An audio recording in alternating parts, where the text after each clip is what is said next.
Pawprints and Passports podcast with myself, Glenyce.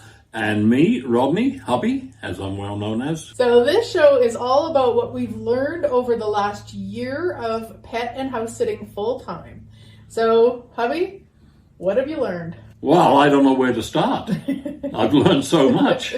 There's a lot to be learned in this traveling and living so small. But I guess it's the downsizing when we first decided we were going to do this. Because we hadn't decided to do it. We were going to wait until our cat had passed on and whatnot. And that happened sooner than we expected. By 10 years. Yeah, and she knew that if we didn't, I would have had another couple of cats in house. So we decided to do it. And the downsizing, now I'm downsizing my own personal stuff from a fairly large workshop. So I had to get rid of all my tools. Well, I didn't have to. I could have stored them, I guess. But I wanted to get rid of them. I'm getting older and I'm thinking, someone's going to have to get rid of all this stuff eventually.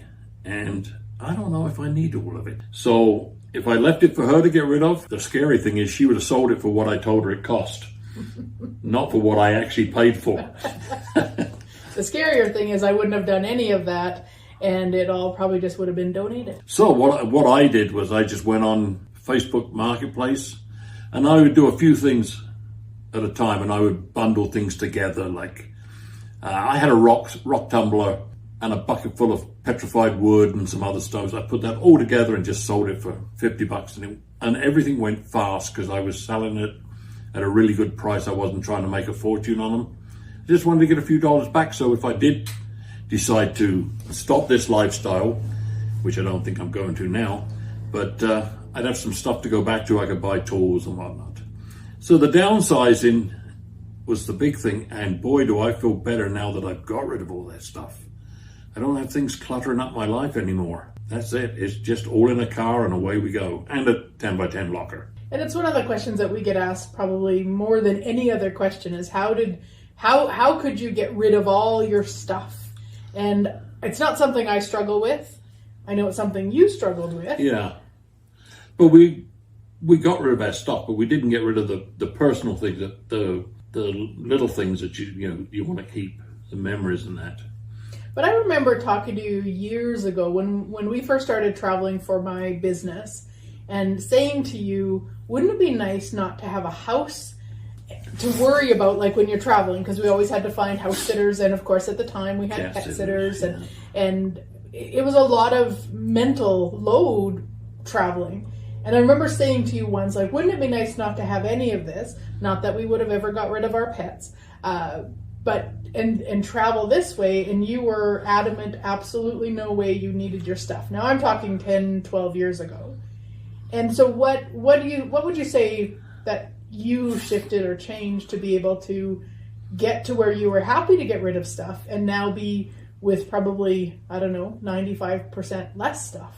Yeah, if not more. I'm not really sure what happened, but I just realized that I could be in a workshop making a little freaking widget that, well, I was making geocache puzzles, but doing stuff like that when we could be out traveling.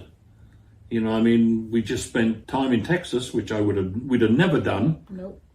I'd have been sitting in my workshop.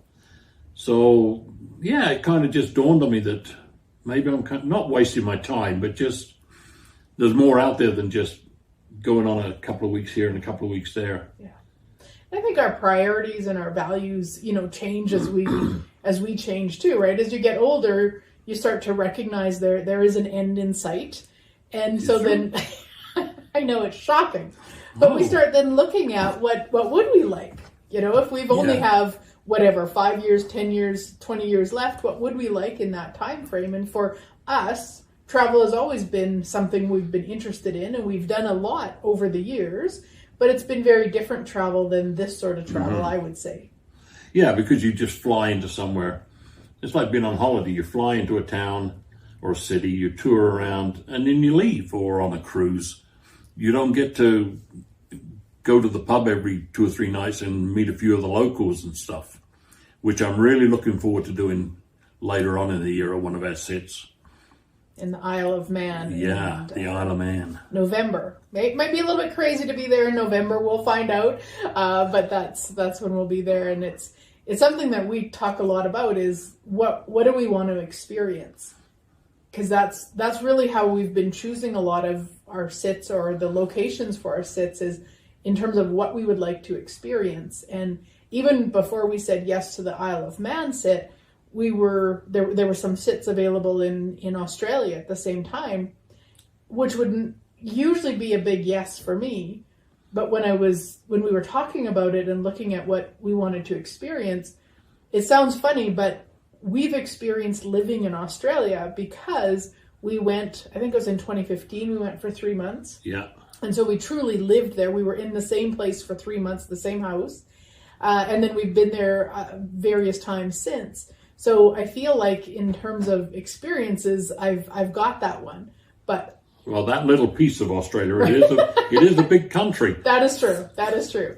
And even though we've traveled to England many times, and hubby, was born and raised in England, I personally had never felt like I'd had an experience of living in England, where you're in the village and there is a pub down the road and you take the dogs for a walk and everybody's, saying hi, and that sort of an experience. And that's what got us to say yes to that one. Actually, it's because there's a fish and chip shop down the road. That's the truth. It's kind of true. It's kind of true. Yes. So I learned a few things over the last year. Obviously, you learned stuff too. So give us your best shot. Well, I learned, and it's going to sound funny, but I learned that you don't know until you try. Well, that's true. And what I mean by that is that, we had 3 dogs in Kansas, very small dogs, sweet, sweet dogs. And their fence, they were so small that a couple of them could actually fit through the fence, the slats of the fence. And so we actually had to put them on leashes to go outside to pee. And that's a lot of work for 3 dogs, and then multiple times a day you go out to pee. And so what I learned was I would really rather have sits where there's space where I can just open the door and the dogs can safely go out to pee in their yard, rather than having to leash them up every time, because it's just a lot. And especially if it's 5 a.m. and they're in a race to get outside, and there's all the mixing up of the leashes, and so stuff like that where you can't just sit back and look for the perfect sit, because you don't know what that is for yourself until you try these things. Like even the sit that we had in December, when I originally booked it, when I applied for it. And so this is what you do on the platform we use, which is Trusted House Sitters, is you'll see a sit, and if you are interested, you apply for it, and then they choose from all the applications.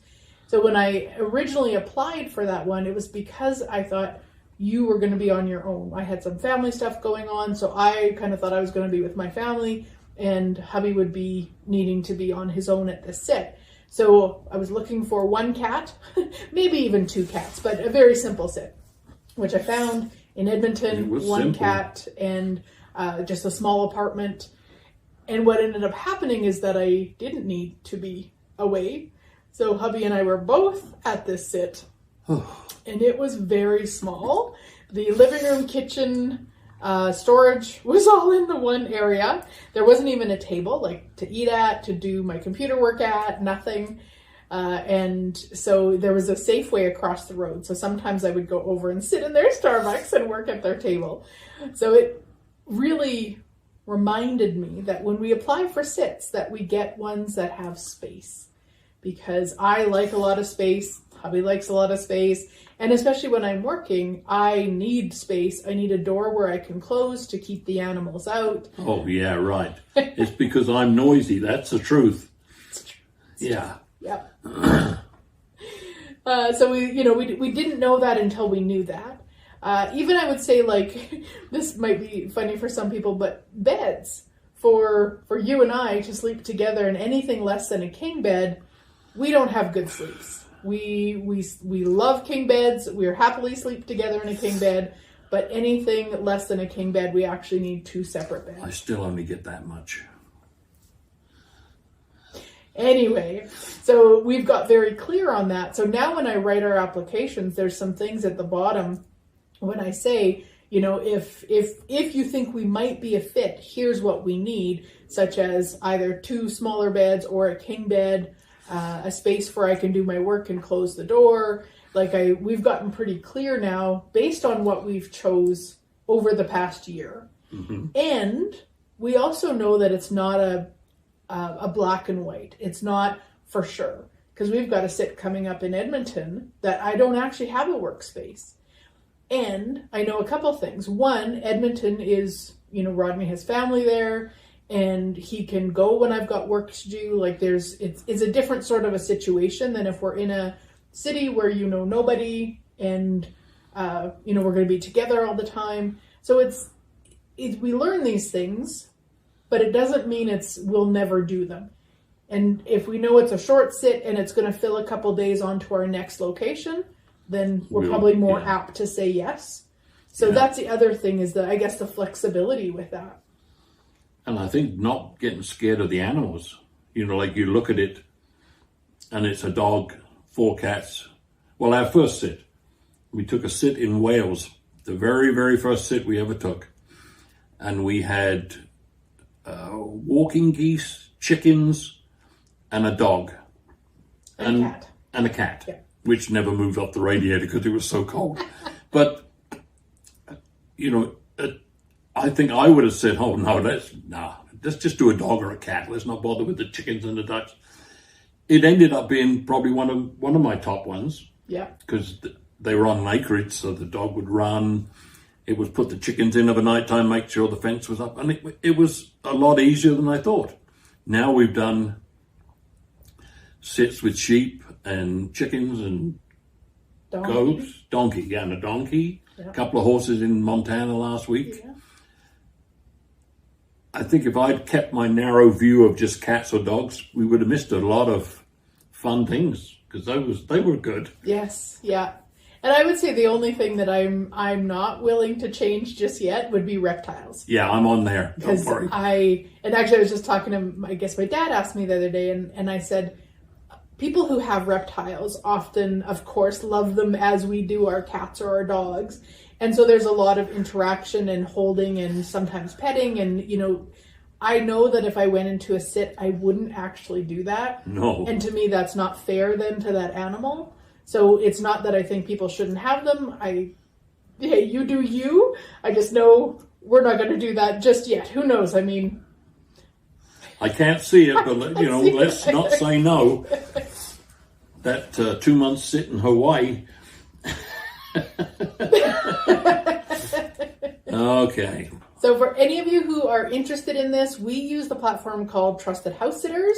We do have an affiliate link above, below, wherever it might be, and you can find it, and you will receive 25% off using that link. I hope you enjoyed this podcast, and come back and you can find it on one of your favorite platforms, including YouTube video. Our next episode will be all about how to get started pet sitting. Whoa! I've got to get that one. I know. I better not miss it.